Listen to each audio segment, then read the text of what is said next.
Doctrina New Age și Noua Ordine a îndepărtat ființa umană de capacitățile ei de a decripta natura și universul prin propriile mijloace perceptuale. Forțele și fenomenele universului au fost personificate și atribuite omului, care a început să stăpânească omul. Procesele de gândire logică comparată și de gândire în valoare, apanajul ființei umane evoluate, au fost atribuite entităților superioare, omul devenind un instrument condus de hazard și superstiții. Poporul român, deținătorul unei culturi megalitice vechi de 14.000 de ani, posesori a miturilor vii și moștenitori a geneticii atlante, se scaldă în supa doctrinelor New Age, care l-au îndepărtat într-atât de radical de rădăcinile sale sacre, încât a căzut în uitare și deznaționalizare. Limba traco-getodacă și învățătura Cogaionului sunt astăzi doar o legendă, analizată modern prin cuvânt mort, o inconștiență fără seamăn, care ne-a determinat să ne pierdem identitatea, pământurile, tradiția și, în final, moștenirea genetică și țara. Anul 14.000 înainte de Hristos corespunde cu scufundarea Atlantidei și destrămarea epocii zeilor. Rama Atlantul, împreună cu discipolii săi ramaniți și fiica sa Zalmaxi, părăsesc Atlantida în destrămare și găsesc alimănire în Carpați. În spațiul carpatic, strălucitul Rama este găzduit de Abioi, popor de oameni viguroși, cu care Rama începe procesul de regenerare a forțelor atlante, constituind neamurile Ramanito-Abioi. Rama propune o lucrare de probare a principalului instrument care a căzut în Atlantida, cuvântul. Como pentru homo și homo pentru om se realizează printr-un eu interior care va purta numele de Romin, de la eul Lomin, legător atlant. Coordonatele de verificare a cuvântului se realizează prin stabilirea de către Rama a lotului martor iliro-galo-heladic și a lotului de probare latino-traco-german. La 11.393 începe prima etapă a istoriei poporului român, cifră rezultată din citirea pieselor monumentului sacru de la Sarmisegetusa. Din căsătoria fiicei Atlantului Rama, Zalmaxi, cu Comoandrus, căpetenia Abioilor, se nasc cele trei fiice, Gebeleis, Semele și Bendis, ursitoarele poporului român. Din Gebeleis se naște Zalmoxis, de stăpân peste zămislitor, dumnealui zeul Dumnezeu, care a criptografiat până la monoteizare forța de absorpție a zăcământului văzut sacru, ca minereu și ambient pentru eul Romin.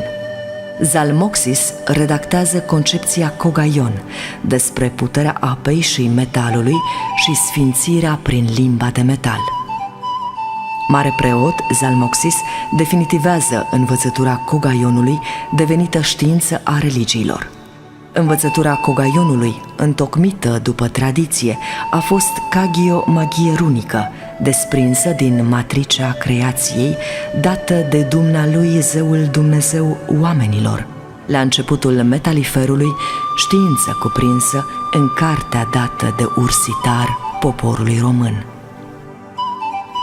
Apa apienă zămislitoare și metalul ca esență a lucrurilor, mediul de împuternicire etra, de eter în coborâre tera, corespondența dintre planete, elemente chimice, metale, consoane și părți ale creierului uman într-o geometrie sinergic galactică sacră, sunt transpuse în învățătura Cogaionului, reprezentând istoria genetică a poporului român. Totul în Geia este o geometrie. Natura este o geometrie galactică etera, memorată în Terra. Memoria viului este apa. Suntem 99% apă. Codexurile luminice și memoria evolutivă cu toate programele vieții sunt codate în 9 forme ale apei. Hrana primordială și harul divin sunt lumina. Apa este lumină cosmosonică. Apa vie, celulară mitocondrială, obținută prin procesele geometrale, sinergice ale naturii, este apa cu moleculă hexagonală. Este hidrogen 3, oxigen 2, este metal, este lumină condensată în materie vie. Apa este materia galactică solar-lunară din care ne-am zamislit. Deshidratarea și stresul oxidativ, îmbătrânirea și boala reprezintă pierderea apei cu structură geometrică hexagonală, a apei sterile, a cristalului lichid moștenit din Calea Lactee, înscris în primul organism unicelular cu geometa sacrală în eoni. Apa vie, apa albastră, apa verde, apa moartă, apa sterilă este sângele tău.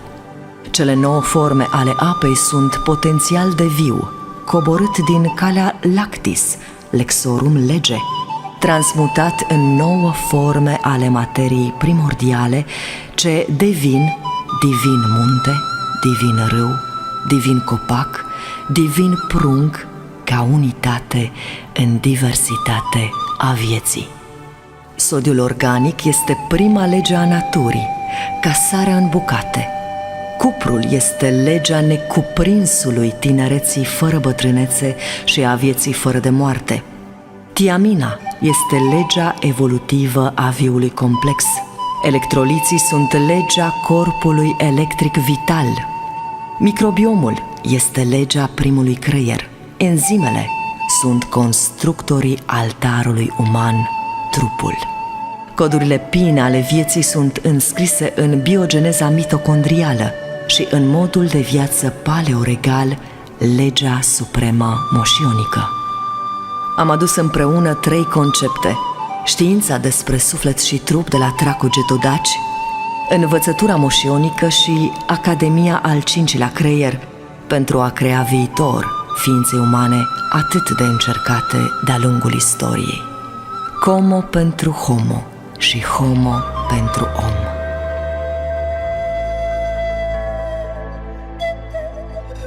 Sunt Gabriela Braniște și trăiesc în apusenii de poveste după legile străbune. Am împletit urzeală și năvădeală din știința despre suflet și trup de la Tracogeto-Daci, știința moșon și conceptul al 5-lea creier și am creat Academy 2024. Este timpul prin zidire de o nouă omenire.